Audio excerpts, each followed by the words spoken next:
Hello, everybody. My name is Natasha Mulenga Hornsby. I'm the Director of Marketing and Communications at 𝐂𝐮𝐸. We are pleased to welcome everybody who's joining us, whether it's from Africa, Europe, the US, or elsewhere. This topic is so important to us, culturally driven design for the livelihood boot camps that we organize for out-of-school youth. It's close to our hearts, so we're glad to have you with us to be discussing it. As you can see, 𝐂𝐿 has an exclamation mark after our name, and we like to think that that is reflective of the energy, the enthusiasm, and the ambition that we bring to solving really difficult problems and challenges. Before I go into the session today, I'd really like to welcome the panelists and ask them to introduce themselves. So maybe if we can start with Dorothy, please introduce yourself. Well, thank you so much, Natasha. My name is Dorothy Namubiru. I work at 𝐂𝐿 Uganda as a program manager for the out-of-school product called the 𝐂𝐿 Business Academy. I'm excited and very honored to be a part of this panel. Thank you. And thanks for that, Dorothy. Let's please move to Francis, if you could introduce yourself. Right, great, Natasha. Well, hi, everyone. I am Francis Kibirige. I work as a training officer with the out-of-school program, 𝐂𝐿 Business Academy. I'm real excited to be here. So thank you for that introduction of yourself, Francis. Now, you know, in a race, you usually pass the baton to a very seasoned runner for the last length. So lastly, we're turning to Muzito, who's been with 𝐂𝐿 for a long time and is one of our most tested runners. Wow, thank you so much, Natasha. That's so heartwarming. I'm actually making 12 years this year with 𝐂𝐿. Muzito Anthony Kaiso. I serve as the regional training specialist. I really love this topic of today. It touches my soul as a teacher, as a trainer. Happy to be here. Thanks, Muzito. So at 𝐂𝐿, what we're working to do is to support youth in Africa to learn, earn, and thrive in today's economy. And the problem or the challenge that is top of mind for us is that by 2035, Africa will have more youth in the global workforce than the rest of the world combined. What does that mean? That means that we are really blessed with young people, but at the same time, we have to really look at ways to prepare them to be economically active, to earn a living, and to support their families. In 𝐂𝐿, we work in a number of different countries. We started in Uganda, which will be the country that we're discussing today. We're also in Kenya, Rwanda, and Tanzania, and growing in spreading our mission. So we work in two ways. The first way that we work is within the education system, most times partnering with government to prepare youth with what we call an employment-focused school subject, which we introduce into secondary school. That means we're trying to give them a practical, project-based education that will prepare them with the skills that they need to set goals and to be able to work. So this is what we've been doing for a long time. A few years ago, back in around 2019, we started thinking, what about the rest of the youth, the ones who are not in school? So we know that in Africa, in many parts of Africa, around 50% of young people are not able to complete their secondary education. For young women, the situation is even more troubling. So in some of the rural areas that we work in, only 1 in 20 young women is on track to complete secondary school. I'm going to repeat that for those people who are not familiar with that figure. 1 in 20 young women on track to complete secondary school. So here at Educate, we concern ourselves with the other 19. What options can we provide, flexible, quick interventions can we provide for them that will really set them up with the skills that they need to succeed, to start businesses and find employment. So culturally driven design is very important in addressing that issue. I myself have been in boot camps in Lusoga, in the language of Lusoga in Uganda, and in Kenya, where the lessons were in Swahili. And I could really see that in different contexts, we tailored the material and the delivery to the locality that we were in. But it's not just about language, it's much more about, it's also about the kind of culture that the youth themselves come from as a demographic. So for example, it may be that they did not have a positive experience when they were in school. They struggled to find the resources to stay in school.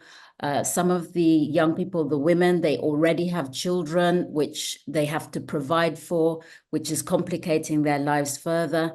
And we try to really tailor material to them. I remember one of the trainers talking to me saying, you can't just hit young people with a term like market research if, you know, they don't have much education. You have to give them examples from their own community that are relevant. Then you introduce them to this topic of market research. So now you're going to hear from the real experts. Starting with Muzito, you've talked about how you've been with Educate for some years now. You've been in many different countries. How has this experience, what lessons has this experience taught you about different cultures and settings, and how we as Educate have to respond to that?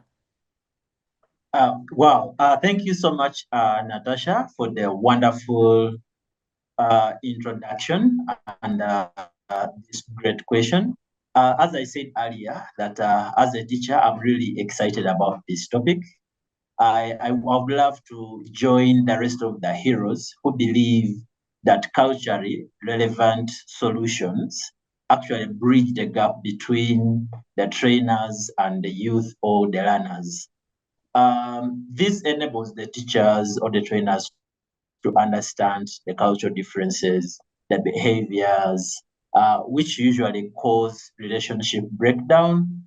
And once the relationship with trainers breaks down, it is a clear roadblock to learning.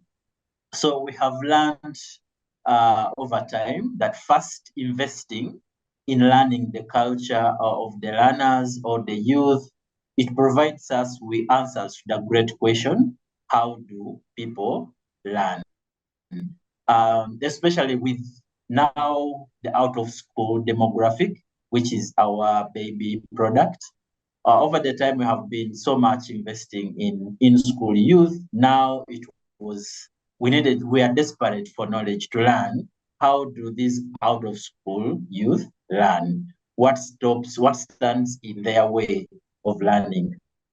So we couldn't do that unless we first invested or spent enough time to understand their culture, how they behave, their belief system, their tribal structures, the language, how do people refer to them in the community, how bad is the pain, the situation, the negative connotation, etc. What are their aspirations, etc. Then the design team will come up with a proper design when they have fully understood the pains the youth are going through, the perceptions of the different people in the community, etc., such that the training design becomes relevant, addressing the most pressing needs. I'll take an example in Uganda, where we have the Educate Business Academy product.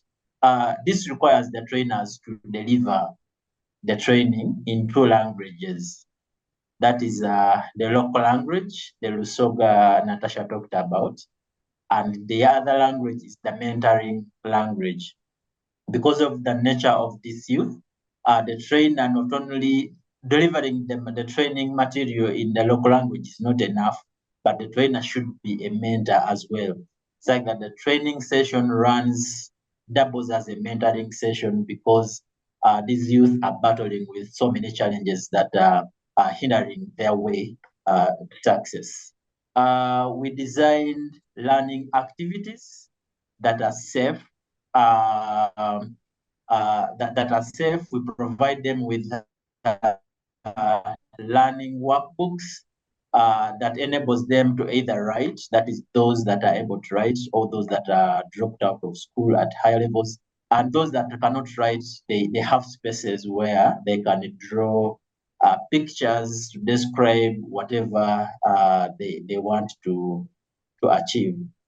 So the learning outcomes are aligned with the culture or community aspirations.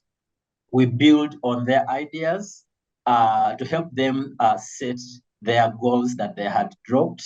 However, we are brave, as we do that, we are brave enough to tackle the status quo. By this, I mean, we know, yes, we appreciate the culture, but we are also ready and brave enough to fight the status quo, like the attitude towards gender, etc., to enable them break those barriers and they achieve their life aspirations. So overall, we do maintain the training quality standards, like we offer the same quality learning experience to the out-of-school youth as we give to the in-school youth or any other person attending the Educate training. However, we do tailor-made specifications to address the unique cultural needs. If it is religion, we do deliver, or we deliver the training in a way that respects the religious aspirations of the area, the cultural aspirations of the area, but the overall goal is each youth, we guide each youth to develop their aspirations in the line of entrepreneurship. So thanks for that, Muzito. There were two things that you said that interested me. So one is we deliver in the local language, but there's another structure that's very important, which is mentorship. So the trainer is modeling certain behaviors. Often they will be somebody who has a small business themselves. So they can say, listen, if you're having problems, I've been through these same problems myself, and there's a solution. So there's a mentoring aspect. Another thing about the culture I found interesting is that we really delve into the culture. So a person is not going to learn well if they feel you don't respect their culture, you don't know anything about their culture. So we have to pay attention to that. So thanks for bringing that up. So Dorothy, you've been really crucial in developing this work. Can you tell us, first of all, how did we choose this name, Educate Business Academy, and what goes into the design, building on what Muzito said, what goes into the design of this learning experience? All right, that's perfect. Thanks, Natasha. So the Educate Business Academy is the out-of-school product in Uganda. We chose this name earlier this year after conducting interviews with a couple of youth that had gone through our 2023 bootcamp. And the majority chose the Educate Business Academy one, because the word business spoke mostly to them being able to start, well, businesses, individual businesses within their communities, but also the word academy spoke greatly to them being able to come to a place that is safe enough for them to learn and grow.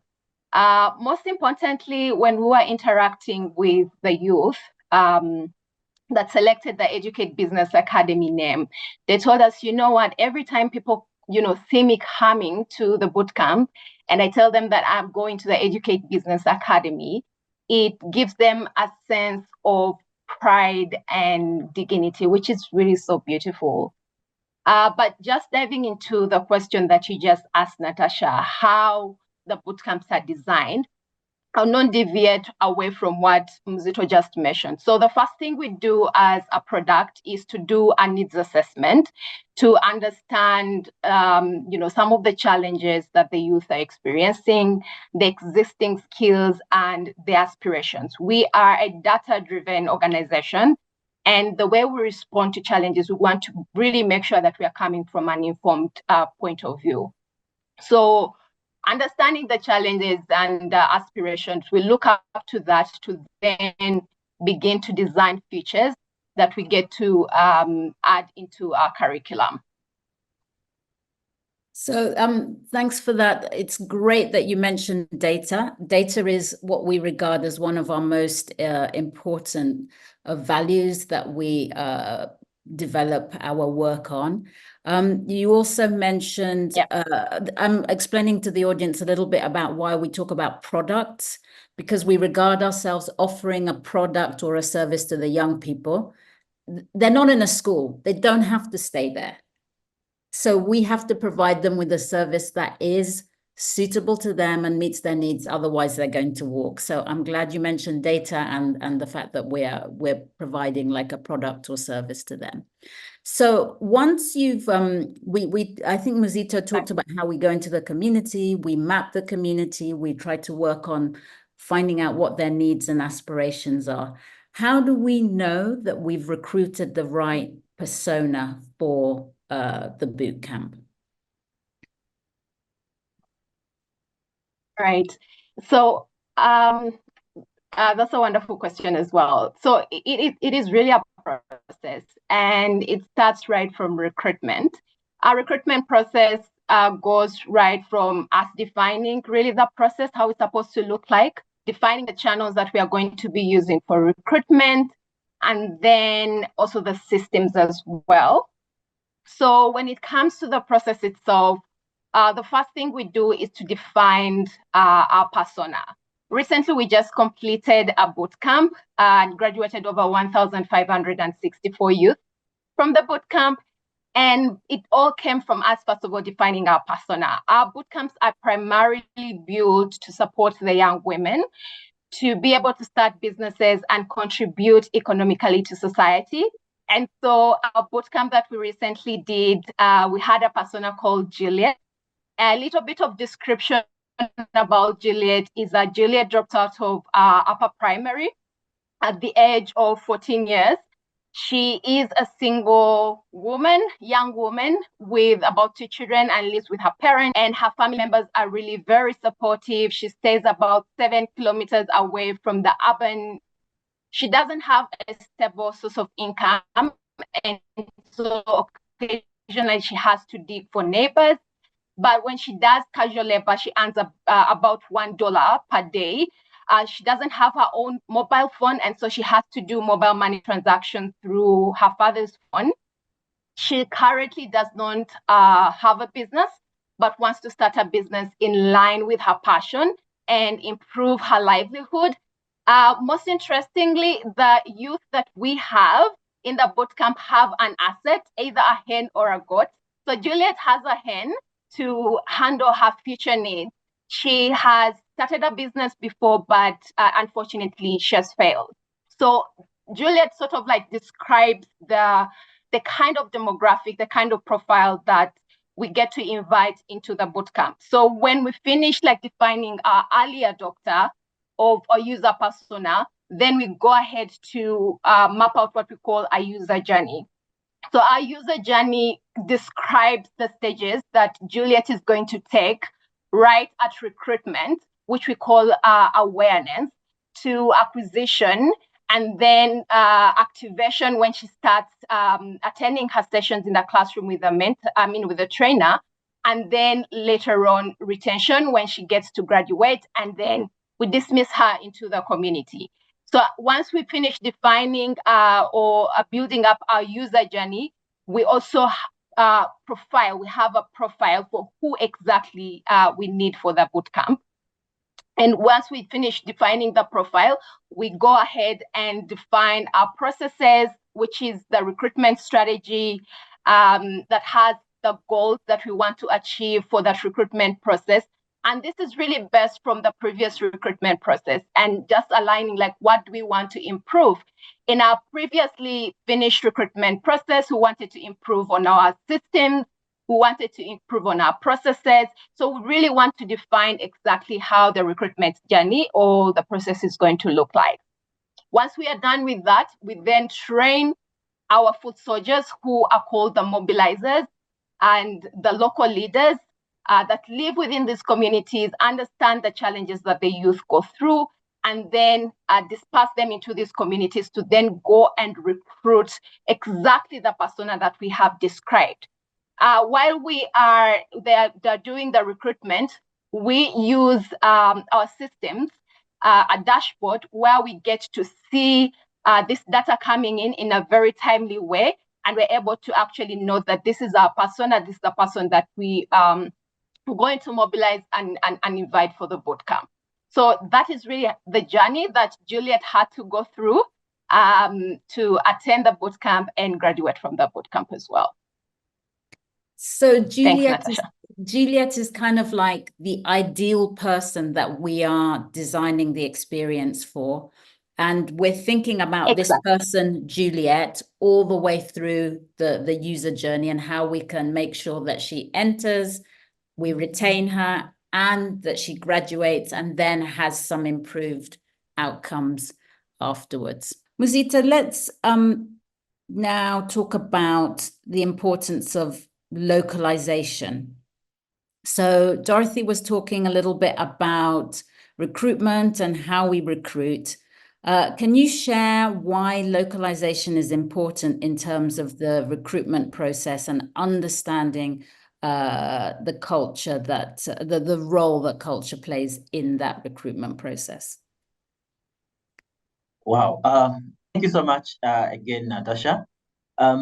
Actually, the whole recruitment process is based on localization. Though we learned this the hard way, but learning the community culture is the core driver of the recruitment strategy. So we first, it's better we learn about their belief system, how they get their trusted communication or information. So however good the information is, they will not take it. They care much about where is the information coming from than the real information. Them being a vulnerable demographic. I'll retain the name Juliet, as Dorothy said, the persona. So Juliet being a vulnerable persona, she really cares much about where the communication is coming from. And also, who are the gatekeepers? By gatekeepers, we mean people who will give light to the youth to sign up for the training. These include the parents, some spouses, caretakers, religious leaders or village opinion leaders, the community leaders or the chiefs, and the general perception in the area about gender issues like women and business. We may find that some spouses, once they hear that their wives are going to be empowered in some sort of training, they get all that in the recruitment strategy to address all the fears from the youth themselves and the different people around them.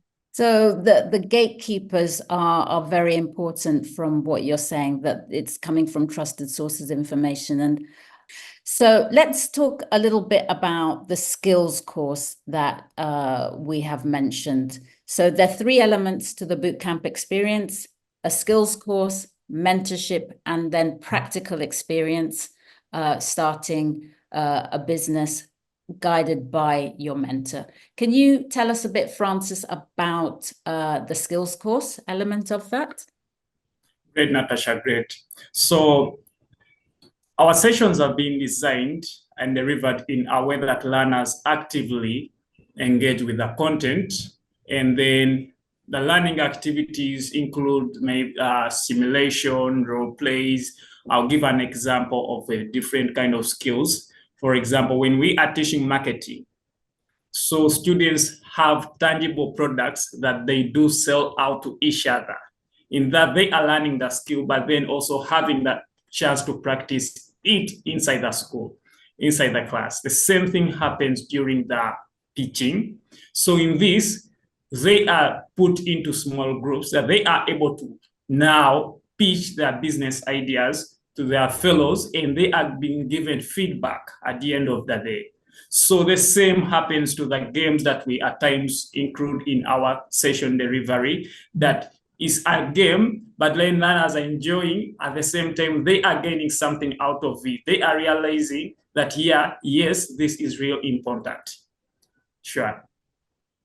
So if we can give another example of practical exercises, because you've mentioned games and role playing, and there's some practical assignments that they even do outside the classroom to test these skills. I'm thinking of one to do with a pencil that was very successful. Can you explain what that's about? Okay, so the pencil happens during week 1, where we are changing the attitude to a yes, I can attitude. And then we give them the trade challenge. So the trade challenge is all about them trading a seemingly invariable item to variable items. So this, at the end of it all, gives them this kind of attitude that I can do something that seemed impossible at first. So it's when we give them the pencils, they go out in their respective communities, look out for how am I going to do this? What kind of negotiation skills do I need to have? Then what kind of vision do I need to have at the back when I am doing this? Like, what should be my end product? So the trade challenge is one of those skills that we normally have with them. And the results have been, yes, quite encouraging, that some of them have been able to trade a pencil with a hen, a pencil with a sack of maize, which is ideally really good. And the parents are now starting to believe that, yes, they can. Yeah. So you've got a hen for a pencil. That's actually a really good trade. So tell us a little bit more about this Yes, I Can. Why is that so important for out-of-school youth? Sure. Thank you so much, Natasha, once again. So why is the Yes, I Can so important for the out-of-school youth? Our learning experiences are geared in a way that we need to equip them with the skills, the attitude, and then the knowledge. So most of the youth that do come in our boot camps are people who have lost hope in life, and then also the society is labeling them as failures. So in our eyes, we don't see them as failures, regardless of their age, regardless of their background, regardless of their sex. We believe that each of them has the ability to make a positive impact in their communities and their lives. So it starts with changing this kind of mindset to a yes, I can. Yes, I can do it. So that's when the trading challenge comes in. Give them a pencil, go back in their respective communities, trade a pencil, which seems to be an invariable item, to a variable item. So at the end of the practical assignment, they are able to believe, yes, I need to appreciate that I need to have a vision as an entrepreneur. I need to know negotiation skills. What entrepreneurial qualities do I need to have when I am starting up a business? Yeah. So the Yes, I Can theme is an example of a soft skill, really, like a growth mindset, planning. Why are soft skills so important, Dorothy? Because a lot of times people think, oh, you're going to teach them a skill like tailoring or plumbing or something like that. But we actually, as educators, insist on the soft skills. And why is that? Yeah, great question. So soft skills are really very important, and they're fundamentals. I recently interacted with a youth at the boot camp, and usually they put us aside and they share stories with us. And one of the girls shared with me that before she joined the boot camp, she had opened up a mobile money business. And unfortunately, the mobile money business failed. And so I was very curious understand from her. So at that point, because it was just the beginning, she wasn't really clear about why the mobile money business failed. But I actually knew it failed. It's because, well, she was lacking those soft skills. And we've had most of these young women come to us during the bootcamp around the second week to tell us that, hey, you know what? I never used to, I was shy, I could not speak, I was not confident. Well, the bootcamp has given me a great opportunity to express myself. I am able to network, I'm able to consult, I'm able to express myself. Those are very critical, important soft skills. So soft skills are the skills that complement the hard skills. In the bootcamp, our hard skill is the business plan.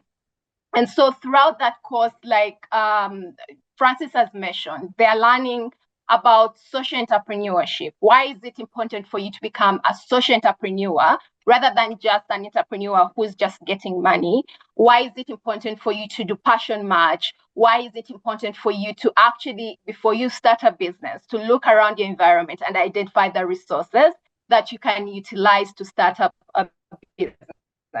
So those are very critical soft skills that over time, by the time the bootcamp is ending, the youth are really very thrilled and excited that, oh, you know, I had a business in mind, but if I had these soft skills, indeed, my business would have succeeded.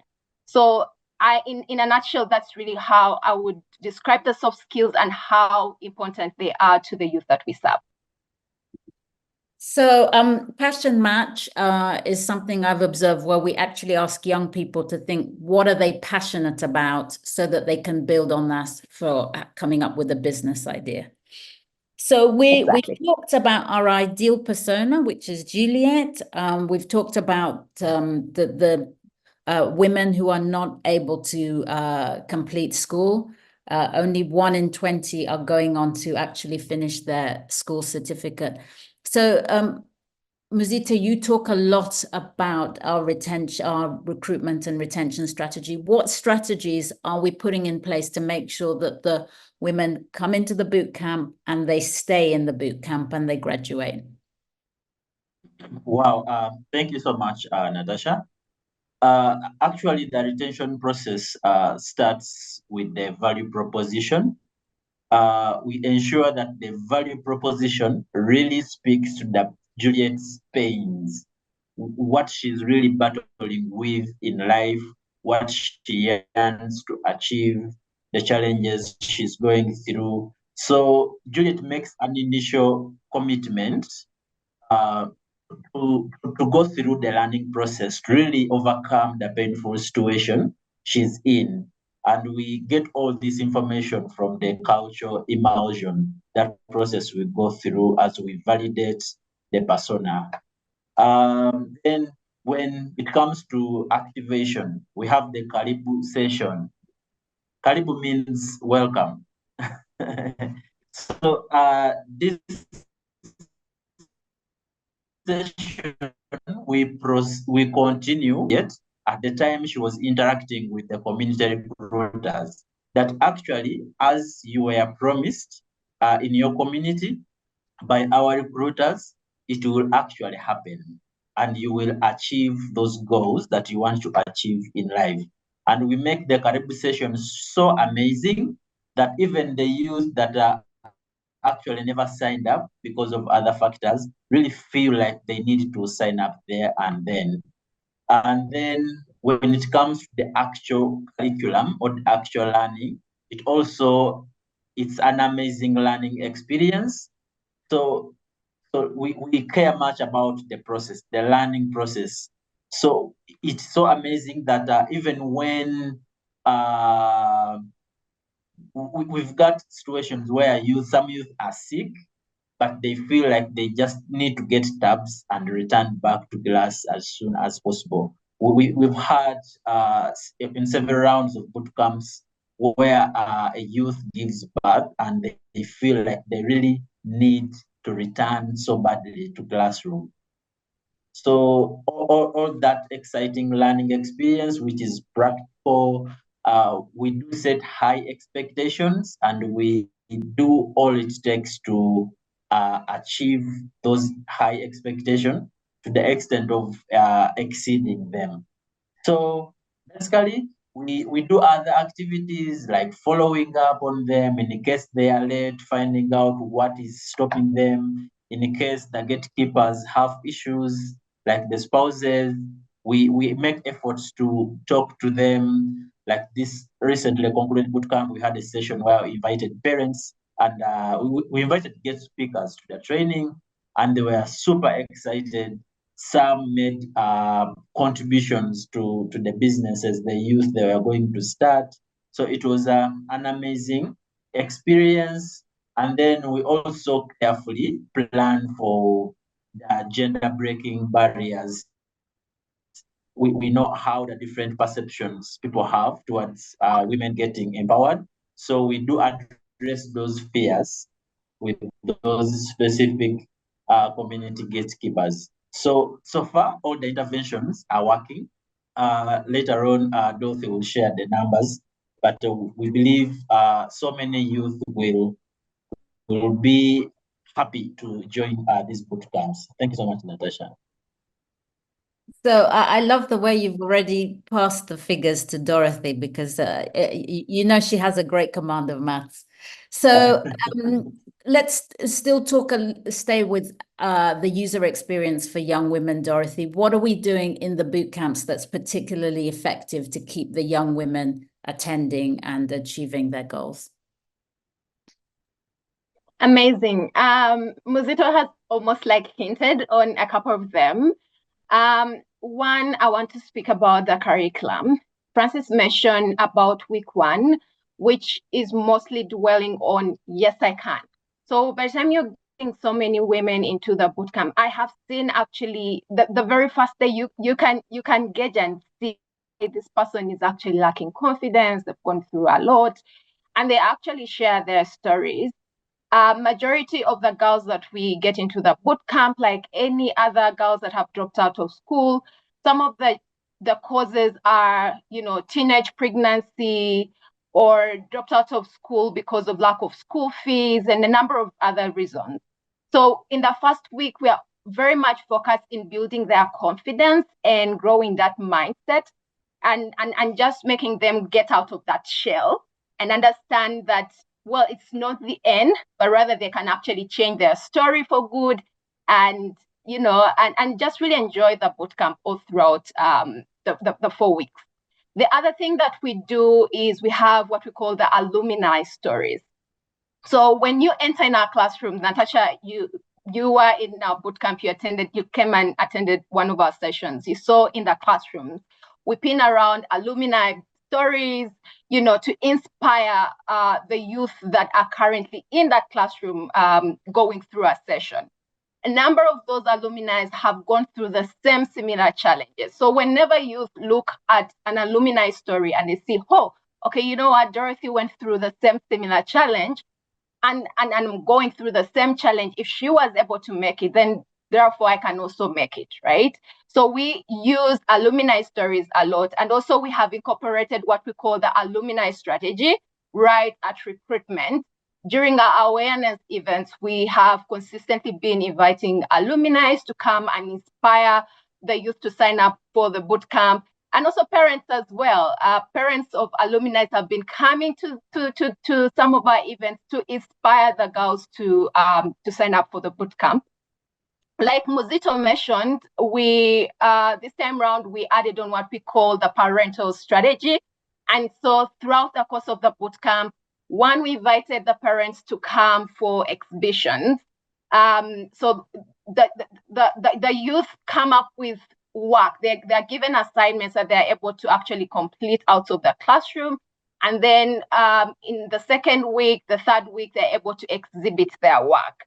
And so those have been also some of the avenues where we've been inviting parents, and also during graduations where they're pitching their business plans. And we've had several of them win awards for the outstanding business plans. Lastly, about the user experience, there was a time when I was at the boot camp, and one of the girls came to me and told me, I am in my period, and I saw that fear in her eyes. I used to think before, I used to hear that girls actually drop out of school because of lack of sanitary towels. Very strange, but indeed that is very true. So what we do at the boot camps, we provide sanitary towels to the young women, a very soft incentive to make sure that they do not encounter any blocker that will hinder them from participating and coming back to the boot camp. We have what we call continuous mentorship all throughout the boot camp. You have seen how Francis has been sharing about the pencil and his experience as a trainer. So these are the trainers that continuously coach and mentor the young girls to start off these businesses right from the bootcamp. Lastly, I would love to talk about the transport reimbursement. When I was describing our persona Juliet, you see, Juliet earns about $1 per day. And so what we do as an organization, we also provide a transport reimbursement for the days that they have come for the bootcamp to make sure that they are consistently coming back. So it has been a process. It has been a very beautiful journey of us trying to actually understand the challenges and the blockers and try to mitigate those blockers and make sure that we are building an awesome and attractive retention strategy to achieve our completion rate. So let's talk about a little bit more about mentorship. It's a very important aspect of what we're doing. So the young people should be seeing somebody who's like a big brother or a big sister to them, just a little bit ahead of them to inspire them. Francis, could you talk about why it's so important that youth are the ones who are the trainers and the mentors? Yeah, sure. Interesting, Natasha. So just like Muzito mentioned earlier on, that our trainers are taking in the space of being mentors to the youth, in the same aspect, using the curriculum as a mentoring tool to the participants. So it's always easy for the youth to bond with the trainers who are youth in this regard as well. Them opening up, telling them their real problems, what are they really facing, what kind of challenges, and also drawing solutions. So it starts with establishing a positive environment where the youth can freely share ideas with their trainers. Then two, it's about the language, the communication. So you kind of come to realize that the youth now know how to communicate to fellow youth. It's always easier for the youth trainer to communicate to the participants during the sessions. Then also motivating them, making sure like they looking at their trainer as a role model, someone they can look at and be like, yes, I also can make it in life at the end of it all. And as Educate, we always emphasize that these trainers to keep it warm and happy classroom, like where learners do not feel like they are bored, the session is real heavy on them. So you come to realize that with the youthful energies from the trainers, they're able to drive a very engaging and interactive sessions. Yeah. And actually, Francis, you're a great example of the young people that we have running training sessions, because just to let our audience know, Francis started with us as a young person receiving Educate's training in school. And when he graduated, we quickly snapped him up to actually be working for us. So he's a great example of this himself. Sure. Let's talk about innovation and experimentation, which are very, very core tenets for Educate. Muzito, how does the experimentation and the iteration change how we deliver our product over time? Yeah, thank you so much, Natasha. Actually, this has been a very important piece of the whole product implementation, right from the initial stages up to we are now. So to begin with, the purpose of innovation and iteration is really to address a few questions, like how does Juliet best learn? How do we address their pains better? Like, how do we deal with whatever stops as many Juliets as possible to attend the bootcamp lessons? And then internally, we also question ourselves, how can we utilize our capacity to serve as many Juliets as possible. That is looking at costs versus numbers, because we really want to reach every youth if possible. So we keep learning the best and cost-effective way of doing that. So how do we achieve this? We have learning loops in place. For example, we run micro experiments, like how we started with the residential approach. We started with the micro experiment, how we learned actually the exact life that Juliet lives, how we learned that, okay, these young women have babies that they come with or they stay with, etc.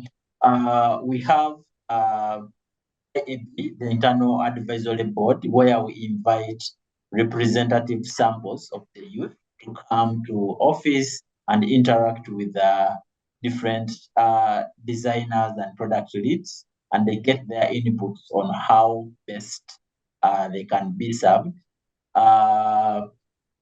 Then we do have other platforms like end of boot camp. We have retrospectives, we have postmortems, we collect a lot of data from the youth just to get from them how best can we serve them, what pains do they still have. So results like running different aspects of the training, residential versus non-residential, comes from those conversations. To curriculum updating, like when you look at the curriculum we implemented in the first round, is totally different from the curriculum we just implemented. We keep adding things like game or gamification of concepts that will give the youth hard time to learn, like understanding the economy. We take them through a practical learning experience that they are able to resonate with. So by the time you tell them this is how the economy runs, they have experienced it. So all that comes from the feedback we get from the interaction with them. Recently, we had an addition of parental invites, like we invited the gatekeepers to come to the bootcamp, which was an exciting experience. Parents loved the program more. They committed or they pledged financial support to their kids, their spouses. It was a breathtaking experience. On the graduation day, almost all centers were filled up with their parents, relatives, to see their youth graduate. We have tested several other product features, but the number one goal is to look at how best can we serve the youth, and then checking our capacity, how better can we serve more numbers.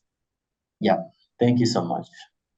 So the way the experimentation works is that we add different features and then we see whether they're working or not. So we may try curriculum A or curriculum B and see what's the outcome for the two groups. From what you're saying, the curriculum has become more practical with product development early on, and this is a change from what we saw in previous versions. Yes. So, Francis, you are responsible for a number of different sites. How can you ensure the quality across all of the training sites, and that the trainers are also taking into account the locally relevant culture? All right, thank you so much, Natasha, once again. In my role as a training officer, one thing I do ensure is that the training quality is the same across all the sites during the bootcamp. So because of the different cultural contexts at different sites, you come to realize that youth gravitate towards a particular kind of business in those respective sites.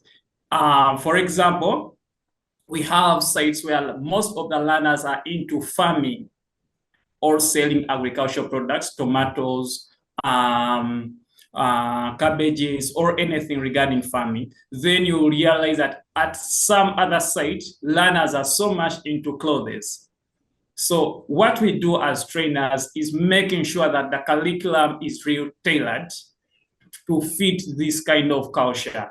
So it comes back to our trainers, which kind of examples can I use to make sure that the curriculum content really fits with the local examples, and it also makes sense to the participants who are receiving it. Yeah. And Muzito, you actually oversee trainers such as Francis.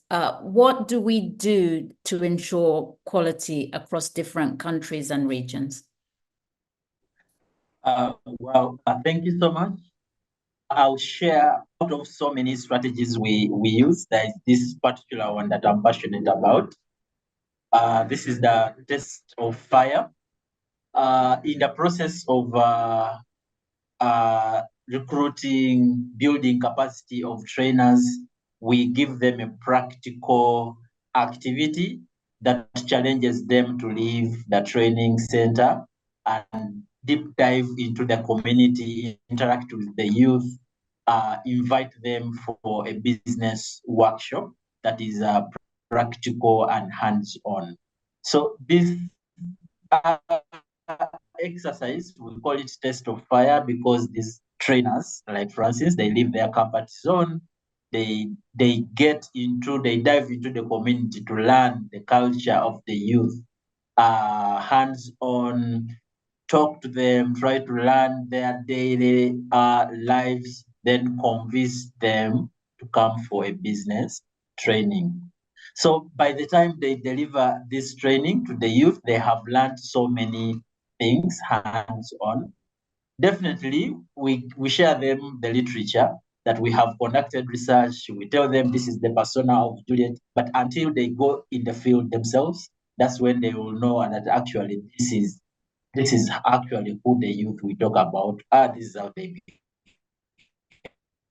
I love that test of. I love we the tell test them of fire. kindly tailor the training. Yeah. So we blend the facilitation core competences with specific cultural needs. So you'll go country from country.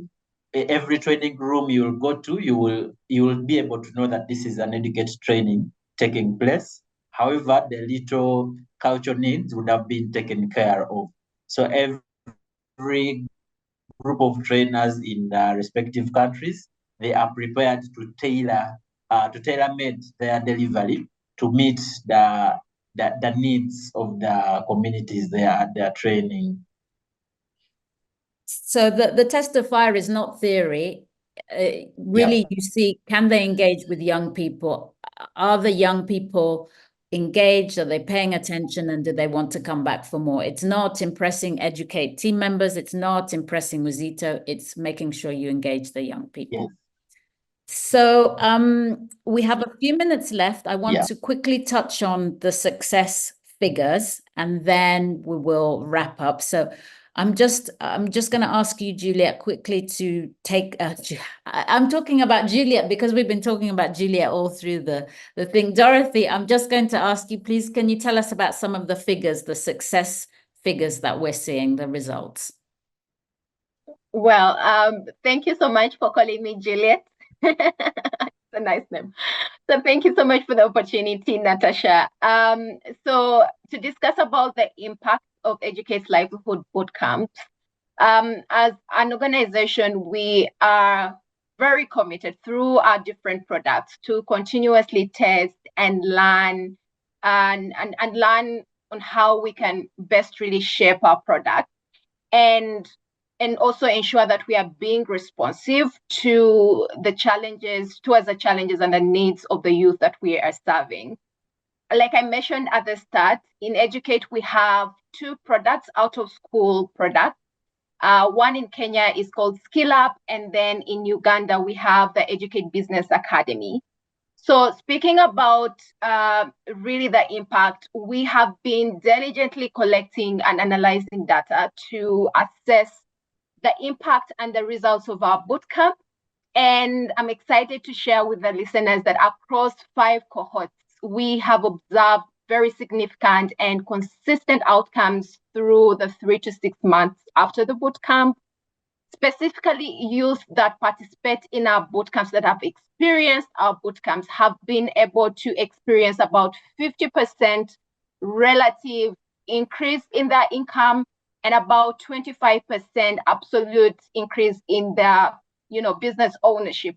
And so what that means is that 1 out of 4 youth that did not have a business before, right now they have a business.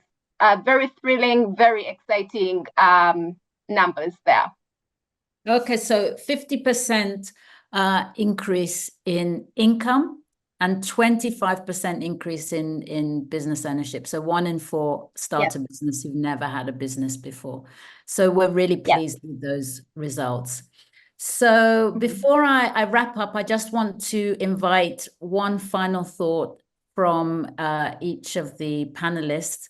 Let's start with Francis. We're a youth-first organization, so let's start with our youth there who will tell us, what's your final thought for the audience? Yeah, my final thought for the audience is youth really do have potential. The youth do have potential. It's all about supporting them to realize how much amount of potential they do have. If you believe in them, they'll be able to believe in themselves as well. Yeah. Wonderful. Muzito? Yeah, thank you. Not so far away from Francis. Personally, my mission is to awaken the sleeping genius. I believe every person is a genius, only that some are sleeping. And I believe whoever is an education hero should invest time to deep dive and learn what are those roadblocks, what are those barriers that are hindering some of the youth from achieving their dreams. So I really appreciate this debate. Like I've never thought about investing in culture as something, but I believe moving forward, I'm going to be a missionary of culture. Like for all trainers need to first, before you deliver anything, invest time in learning the culture of the people. In that way, we shall be able to deliver relevant and liberating learning experiences. Thank you so much. And Dorothy? Well, thank you so much, Natasha. Just going back into the theme or the title of this conversation, the panels has been culturally driven design. I want to emphasize as we close out that culture does connect you to community. As an organization, we do not work in silo, and it's really very super important, like Muzito mentioned, that as we go into these districts, we want to make sure we understand what are the existing structures, who are the leaders that can connect us to, to the youth that we intend to serve. As also Francis, shared earlier, we try to make sure that the trainers that we bring on board actually come from within those communities. Our best foot soldiers come from within those communities. So culture connects you to community. And if you decide to work independently, you will fail. And so consistently as an organization, we will consistently keep learning from the people who are within to build and expand our product. Thank you so much for that, Dorothy. So I heard a story when I was in the field that one lady actually turned up for a session one day after giving birth. Of course, we sent her home. We said, you should be resting now. So please go back home, but come back the next time we have a boot camp. And she did indeed join us again.